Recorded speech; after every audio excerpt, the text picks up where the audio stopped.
libro Los sueños de Alejandro e Isabel. Aquí con nosotros tenemos a los exponentes, don Antonio Calderón de Jesús, a don Benito de Diego González y a don Tomás Paredes. Son miembros de la Asociación Española de Críticos de Arte. En primer lugar, vamos a dar la palabra a don Antonio Calderón de Jesús.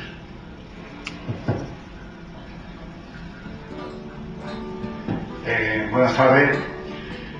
Yo no sé cómo argumentar la historia aquí presente de Orlando. Yo estoy acostumbrado a hablar de él sobre el pintor, como relativamente se ha desarrollado su periodo de vida en el mundo del arte. Quería hacer una pequeña introducción basándome en lo que es Orlando en el mundo de la escritura. Generalmente siempre hay artistas que determinan su faceta también acompañada con la escritura, de escritores, y como hay escritores que también acompañan su faceta como artistas. En este caso, Orlando es fiel componente de esa situación y nos lleva un poco a reconocer cuál ha sido su obra artística y el desarrollo, el paso que ha dado directamente a la escritura. Nos cubriera esta tarde la celebración de una publicación. Siempre que se publica un libro, yo creo que hay que celebrar algo. El libro, tal como lo conocemos, supuso un avance y una socialización de la cultura que ni siquiera Internet se le aproxima, con toda la libertad que hay, ¿no? Cuando el libro se crea y cuando Aldo Manuccio decide hacer en Venecia un libro que entonces se llamaba De Mano, que era más manejable que aquellos cantorales y aquellos grandes libros miniados y demás, ¿no? Pues con eso hizo una socialización de la cultura que ha durado de 1460, ya ha durado 6 siglos, 7 siglos, y esto es muy difícil que sea superado, aparte de que vengan otros medios mecánicos que hay hoy. La técnica ha avanzado pues, tan considerablemente que a veces nos maravilla, pero la condición del libro, las posibilidades que daba un libro, será muy difícil que el libro electrónico las dé. Hay un hecho muy concreto, y es que, por ejemplo, hoy hay la pugna. Yo creo que no son excluyentes, no tiene nada que ver que exista el libro, el ebook, el libro digital y el libro tal como lo conocemos, ¿no? Lo que ocurre es que la producción hoy se está degradando tanto que claro que hay una especie de transición, pero es muy difícil que esta función que ha cumplido el libro hasta ahora, eso de que alguien que no necesite luz, que no necesite nada, que no necesite ningún artilugio, se lleve un manojo de páginas a un sitio y se siente en cualquier sitio y pueda reflexionar y pueda conocer un pensamiento, eso fue una obra maravillosa. Yo, para no insistir en repetirnos cosas, como Benito de Diego es, digamos, el que apadrina la edición, el que ha hecho un texto ya y el que va a hablar del libro, pues yo quiero hablar un poco de la parte de la pintura de Orlando, porque hasta ahora, como lo hemos conocido, era como pintor. Yo lo conocí hace ya bastantes años de la mano de Manoli Ruiz, y empezó en Artecovis, se hizo una exposición muy bonita y yo hice un texto hablando, pues como a mí me gusta hacer, ¿no? Que relacionando la poesía con la pintura, ¿no? Y en ese texto, que es este catálogo, que se hizo un catálogo muy bonito por los contenidos, ¿no? Más que por la forma, yo relacionaba a los poetas bolivianos con Orlando y con la pintura de Orlando, ¿no?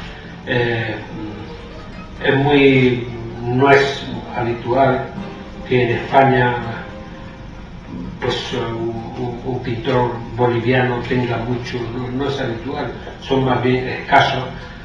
Con la poesía, por ejemplo, hay el caso raro de un poeta boliviano pues que ha vivido casi toda su vida en Madrid, como es Pedro Simose, que bueno, pues es como, digamos que como un madrileño más, pero es un gran poeta boliviano.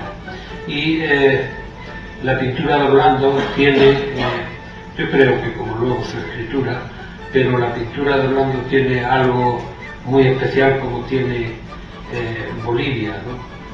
Decía Valdo Frank que Bolivia era el trozo de tierra más rico del mundo, pisado por los pies descalzos más pobres del mundo. Es una definición, quizás yo no sé si hoy se ha recuperado una definición de los años 30 a los años 40, ¿no? Que recoge Luz Blancabrún y que Valdo Frank la repite en varias ocasiones. Orlando empezó es un autodidacta como pintor, ha sido un autor un poco trashumante, porque de Potosí, y nunca mejor dicho, ahora decir que Orlando va en Potosí, porque es una expresión que se sigue utilizando en la lengua castellana, que está una frase, es decir, cuando algo tiene mucho valor, dice eso vale un Potosí, ¿no? El que nació en Potosí, bueno, se crió en Cochabamba, pero luego estuvo en Perú, estuvo en Ecuador, luego estuvo en Perú, luego estuvo en Colombia, luego fue a Italia. Él ha sido un poco trashumante y recaló en España en 2004 y aquí ha hecho pues, estos últimos años, y es donde ha iniciado esta novela que tiene y no tiene que ver con su pintura. La pintura que Orlando hace ahora no siempre la ha hecho. Yo cuando tuve que hacer este texto, pues estuve con él mirando de dónde venía, que las etapas que había tenido, y bueno, él ha estado, es un hombre muy creativo, así como se le ve físicamente un hombre como muy callado, como muy aparte, luego es un hombre muy creativo y hace una pintura desde luego de la que yo soy un defensor. No es una cuestión de decirlo ahora porque estoy en estancia, sino que yo he escrito aquí, he escrito fuera, y siempre que he podido defenderla la he defendido porque me gusta. Es una pintura que creo que tiene muchos signos de identidad de su tierra, de su gente, de su vivencia, y eso cuando alguien va de lo particular a lo general, pues generalmente es cuando tiene una gran influencia. Hoy el mundo del arte, como casi todo, está está en precario, ¿no? Porque no se vende, y el autor tiene que vivir de lo que hace y tiene que vender y porque eso le da también una cierta seguridad, pero es un pintor magnífico. Él ha pasado por muchas facetas, porque ha hecho expresionismo, ha hecho realismo, tiene unos desnudos pintados totalmente, pero realistas o hiperrealistas si quieren, y luego pues ha hecho una pintura, incluso ha probado la abstracción. A mí lo que más me gusta, lo que más me interesa, lo que más me engancha, me emociona de la pintura de Orlando, pues es ese tipo de realismo mágico donde hace figuras que inventa, siempre con un colorido magnífico y siempre con un colorido muy vivo y muy variado, ¿no? Y él hace aquella exposición que hizo en Artecovi, la titulaba Ciberandinos, porque eran personajes pues como un poco robótica, cibernética, como es por esa idea, pero es mucho más. Es una pintura muy rica, muy bien trabajada, y asombra que alguien que trabaja muy bien la pintura pueda luego meterse a escribir una novela, porque una novela no es una empresa de circunstancias. Una novela es una empresa larga para realizar y que te da mucho tiempo para arrepentirte, para seguir.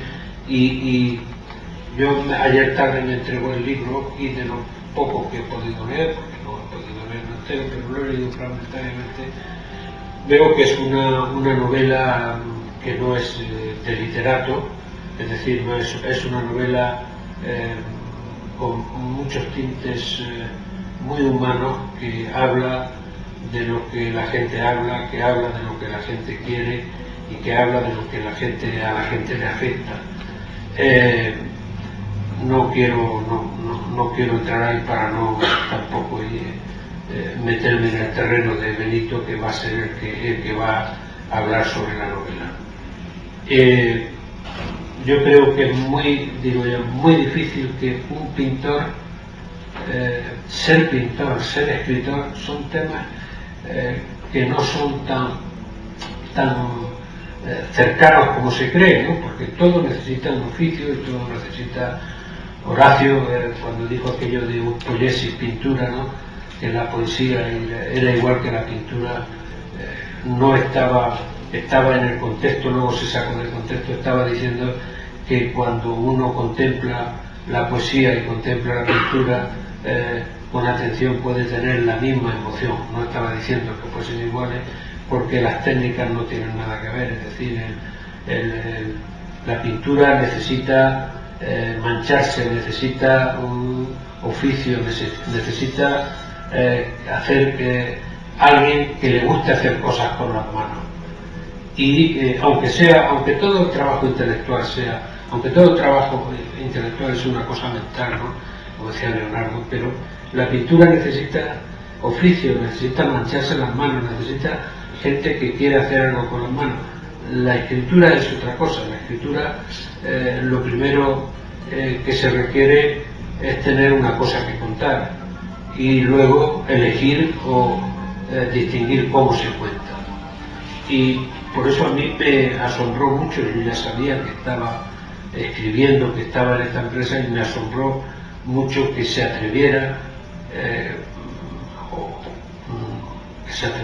que se enfrentara a unos terrenos que son muy complejos y que son largos, y que además un artículo es cuestión de poco tiempo, un poema puede dar muchos años por la cabeza, pero para escribirlo se necesita muy poco tiempo, pero una novela requiere una continuidad y una meditación, y eso te da para mucho, en el buen sentido y en el mal sentido. De modo que pues simplemente celebrar, decía hoy cuando hablaba de los poetas con la pintura, este mismo año, y hoy quiero mencionarlos, hay un poeta boliviano magnífico que es su centenario, no he visto por ningún sitio nada, que es Óscar Cerruto. Óscar Cerruto nació en La Paz en 1912 y en junio además, y es buen momento para recordarlo, porque la cultura no es un tema excluyente. La cultura es un entramado en el que está pues lo que produce el hombre con cierto nivel de presencia y de representación, ¿no? Y bueno, pues me ha venido al aire, pero me parece que está bien celebrar un centenario de un gran poeta, celebrar el nacimiento de una novela y celebrar la presencia de Orlando en esta nueva faceta, que lo tiene difícil, desde luego, porque para alcanzar el nivel que tiene como pintor, porque como pintor tiene un magnífico nivel. No digo solo eso, digo con otros intentos que ha hecho. Yo siempre he estado un poco al tanto de lo que ha hecho y hablo con conocimiento de causa, ¿no? Y me produce mucho respeto el trabajo que él hace, y entonces desde luego si ese lo consigue en la novela, el éxito va a estar va a ser manifiesto. Y nada más.